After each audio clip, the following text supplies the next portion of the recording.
I want to introduce you to a project called the Jerry Brown Project. And this project is based on my life story, based on a movie called The Flowers of Rose. Imagine this, imagine a movie where you will actually see a project where you will actually feel the passion of Christ. And bigger than American Sniper, you actually experience the pursuit of happiness. And you will hear the Motown music boom on a gospel level. The movie is called The Flowers of Rose. Story of my life, right? And I said my mother's name was Rose. She had 7 kids in Fort Apache, the Bronx. Deemed back in the 70s one of the worst cities in America. And that's where we start, The Flowers of Rose.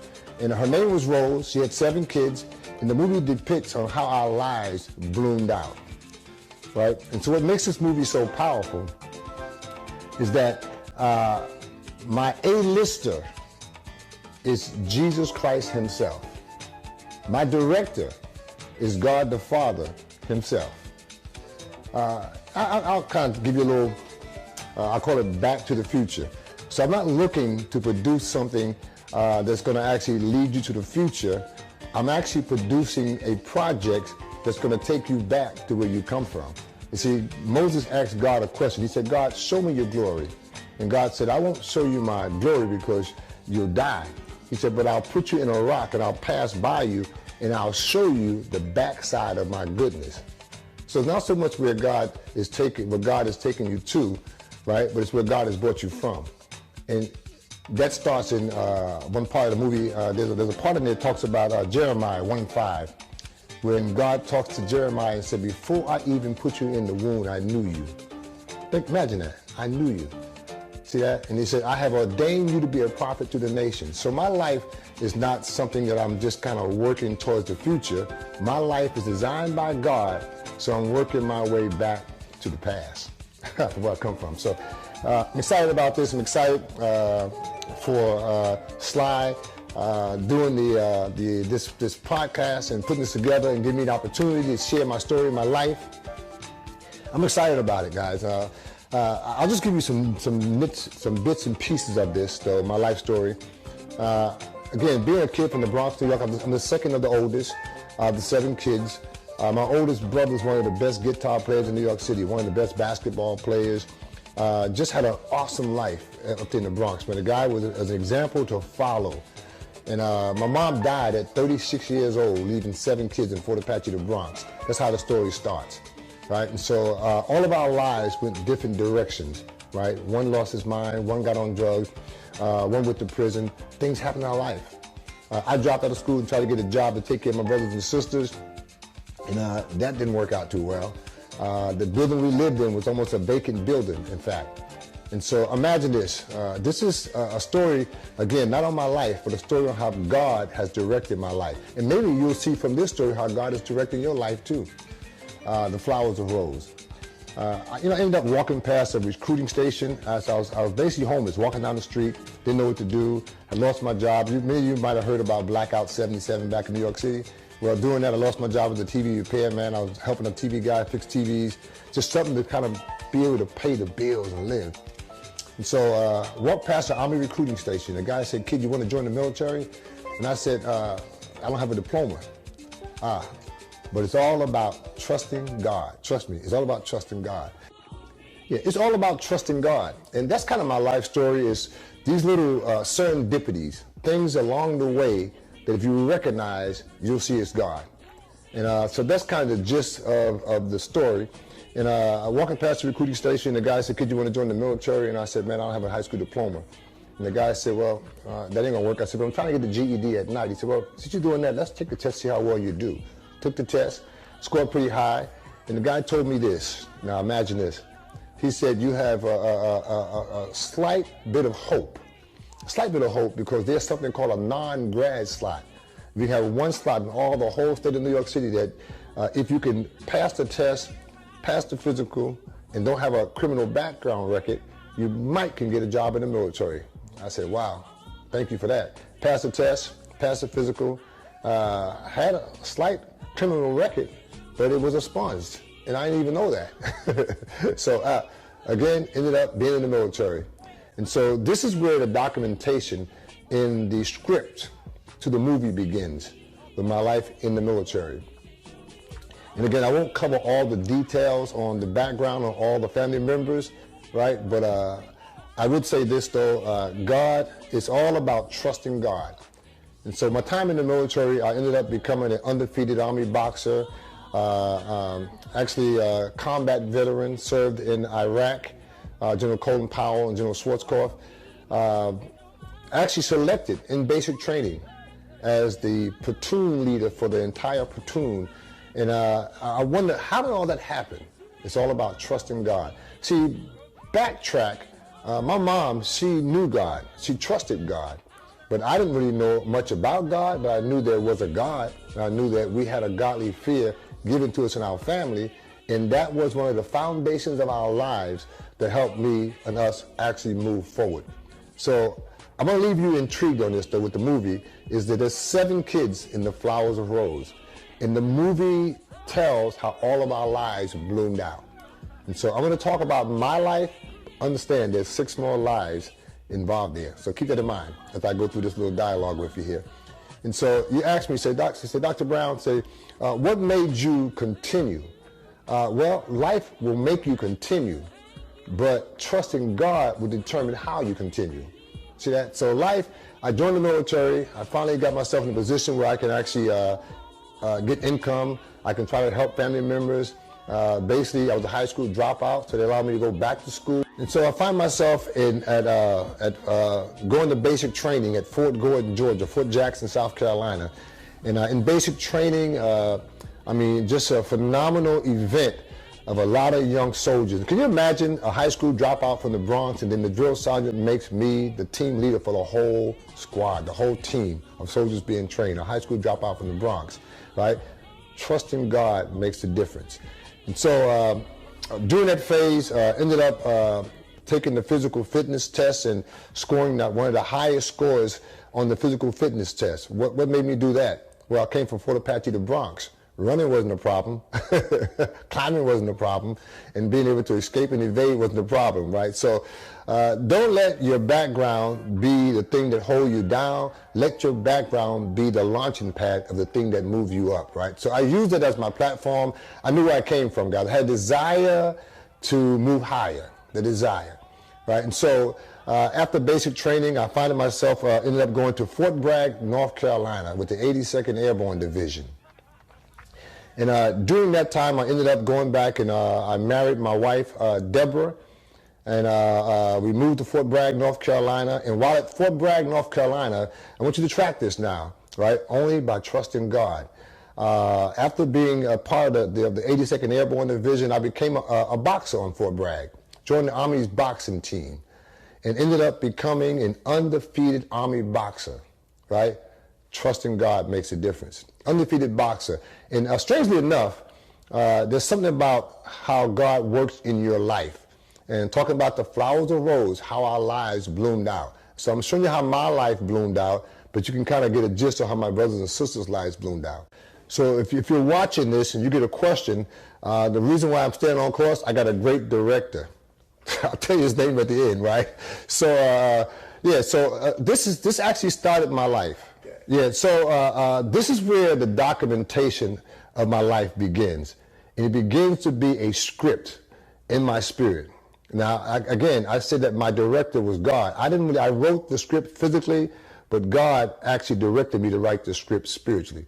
So I would say a point there is, right, listen to God for the script of your life. Now, watch this. What deemed to be my crash site, God made it my launch pad. Don't matter where you come from, right? It was where God is actually taking you to, actually from where God is taking you from. So God's got a plan. Even before you were born, even before you went to your mother's womb, God had a plan for you. So that's part of the script. So that inspired me to begin to just document my life, some of the things. So I documented being an undefeated boxer. I started writing that down. I got married, a young soldier. That made me think about this, right? My first vehicle, I told the guy, my wife got pregnant, having my daughter Angel. And my daughter's name is Angel. Isn't that amazing? So God is something. And so writing the script, there's a part that I went to a car dealership. Young soldier, didn't have a lot of money. I needed a car just to get my family around while she was pregnant with the baby and having the baby. So I told the guy to give me a car that lasts for 6 months. That's all I wanted, to last for 6 months, right? A big 72 Chevy Impala, right? And so in your life, you may not have the best of the best, but God will give you what you need to pass the test. So hang in there, right? So nevertheless, after being at Fort Bragg, North Carolina, my wife, 2 kids now, got transferred to Mannheim, Germany. Isn't that amazing? So I took that same car to Germany, and it lasts for 3 years, my 72 Impala. So now I'm documenting this now. And so I get over to Germany, and again, I'm a kid from the Bronx, New York. I actually knew God, knew about God, I trusted God, but didn't understand the relationship with God. So that's part of the script now. So in Mannheim, Germany, August 12, 1983, after being there for a while, doing great over there, part of NATO, the whole deal, I'm now getting used to drinking the German beer, Eichbaum, German beer, right? And now, love God now, right? Now watch this. I ended up, this part of my documentation, the script, I ended up going to a field and working with a young man. And he said, Sergeant Brown, you want to go to church tonight? I said, you got to be crazy. Go to church on a Friday night. I went and got a whole case of German beer to go party after church, right, and get drunk. But something told me to go to church, right? So this is part of the script now. Ended up going to church that night, place called Holy Ghost Headquarters, Church of God in Christ. And nevertheless, I ended up getting saved that night, August 12, 1983, over in Mannheim, Germany. Now, this is again when my life not only became a part of a script, but my life became connected with a God purpose script that even more so I understood now, not just about God, but a relationship with Jesus Christ. And so that kind of inspired me from there. And being a young soldier, so these are the things that I kind of look back on situations. Being a young soldier, brand new married, brand new family, brand new military, and a brand new country with a brand new relationship with Jesus Christ. Figure that one out, right? And so now, me and my wife on the way to church one night, and I walked out the house before she did, and she walked behind me, and I said, did you turn the light out? She said, did you turn the light out? I said, no, you came out second. You should have turned it out. He said, you should have turned it out. We started fighting about turning the light out. So young married couples, get ready for this, right? So nevertheless, that led us arguing on the way to church, and that kind of gave us, again, in the script, my first point to talk about trials, tribulations, decisions, right? And knowing that trusting God always comes out better, right? So we decided to divorce in Mannheim, Germany, right? After that one argument about the light being turned off, right? So I ended up going to a training exercise, and a young man came to me. This is called one of them serendipitous times, right? This is a big part of the script. And the young man said to me, and this inspired me to write this part in the script. He said to me, he said to me in the script, he said, have you ever heard about 7 ways to pray? And I said, no, I never heard about that, right? So he gave me a cassette tape, and the cassette tape was how to pray, right? So I took that tape home. I was sleeping in the living room, Steve was sleeping in the bedroom. We made our decision we were going to divorce. She was going back to the States, the whole deal. As I was listening to that tape, how to pray. Now imagine a guy gave me a tape on a training exercise in another country, right? After I got saved. So God is everywhere you go, he is. Even before you get there, he's there. When you leave, he's still there. When you go, he takes you where you're going. So watch this. So this is what inspired me to begin to write these parts here. Going to a divorce, right? We never divorced, but that tape was how to pray. And I was praying one night on the living room floor, and the Lord said, pray this prayer. Pray, Lord, fix me first. And folks, talk about why I wrote the script. That's why I wrote the song, Lord, Fix Me First. It's a true song about how our lives would change by getting a message on praying, Lord, fix me first. So that message would change your life no matter what you're going to, any relationship problem. If you pray this prayer, Lord, fix me first. Not that you're wrong, but that whole thing means this. Lord, fix me in the situation so I can make it right. See that? And so we fast forward from there, right? Leaving Mannheim, Germany, coming back to the United States, going through the 101st Airborne Division, Fort Campbell, Kentucky, going back to school, finishing off a couple of PhDs and high school dropout. All this good stuff's happening now. I wrote actually an entire CD called Manifestation Praise is already done, entire CD based on these little serendipitous times from the Bronx to the military to me talking to you right now. And all 9 songs on that CD actually depicts the situation in the movie, the entire movie, each song. And so now, getting back in the United States, I started, retired from the military, had a chance now, my wife, she's a singer, gospel singer, and had a chance to really just sit down and look at really not just writing the script now, not just writing the music, but producing the music, right? Producing the actual movie from the script. And so I want you to catch this part though, right? This all came from a situation back in the Bronx in the 70s. And now I'm talking to you now today, and it's like I'm just starting the day. So God always is, always was, always will be. So we're here now writing the script, The Flowers of Rose. So I won't give you that part, all the brothers and sisters, right? But the script now is being produced, hopefully here in Georgia. I got a chance to enroll in several film festivals. We won 11 film festivals, music festival, and now the script is a couple of months from actually pre-production now. Connected with a production company, financing, just the whole deal. So what I would say to you is this: whatever you start, whatever you desire, that's built on the foundation of God, right? And just document your life, guys. The book, the script, the music, it's all my life. And here's the best news about all that, right? I look back over my life, it sounds and it looks tragic. Losing a mom, 36 years old, kids on welfare, high school dropout. But look back over your life and you see your life was actually planned by God. Not the bad, not the good, but the process. And so that's my gist on the script and the movie, is that I've learned to understand that success is not a destination. It's a process of appreciation. I appreciate the process, man. The good, the bad, the ugly. I appreciate the process because somebody's life will be impacted by a script now written based on my story. Think about this. Based on my story, a script that's written that's actually directed by God, A-listed by Jesus Christ, Passion of Christ, American Sniper, Pursuit of Happiness, in the Motown music boom on a gospel level. That's all I can tell you for today. I want to thank God for Slide Goodrich. Awesome. I'm put a name in there, right? Phenomenal gentleman that give me the opportunity to come to his studio and just share this phenomenal story. So stay tuned for the movie, The Flowers of Rose. So much more to it, twists and turns and twists, excitement, adventure, but devotion, inspiration, and information to allow you to go from where you are to the top of the top. God bless you. My mother Rose. She is a symbol of love, bearing beautiful flowers. I remember her this way, inspiring all that is positive and true. I miss her, but I still feel her essence.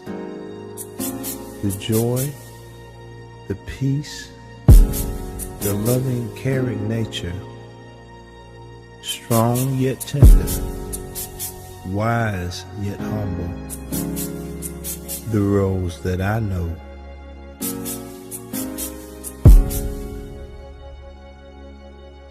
My mother Rose, she helped me to survive in bad times. She taught me how to cherish the good times. And through her, I found my purpose. Son, whatever you do, keep God first in your life. And whatever you pray for, just know that it is already done. It's already done. It's already done. Dance and sing, both hands are raised.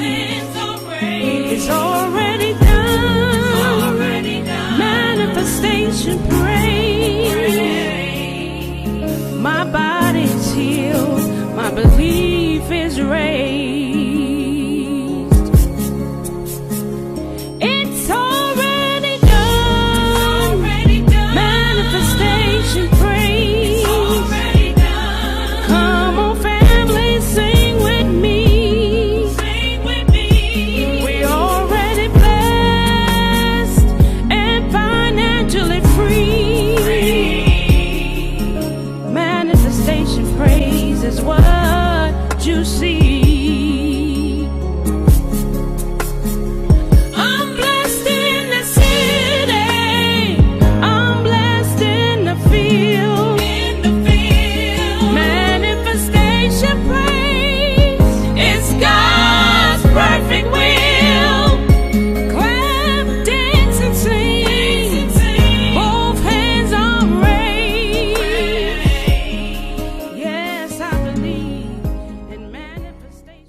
So whatever part of the world it may be, I hope I've been able to encourage and inspire others to pursue their dreams, because guess what?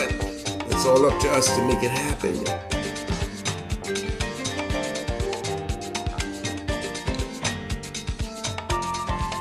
Please remember to like, share, and subscribe to this channel so I can bring you more content. You never know who might be next, and hopefully that person might be you. I might be telling your story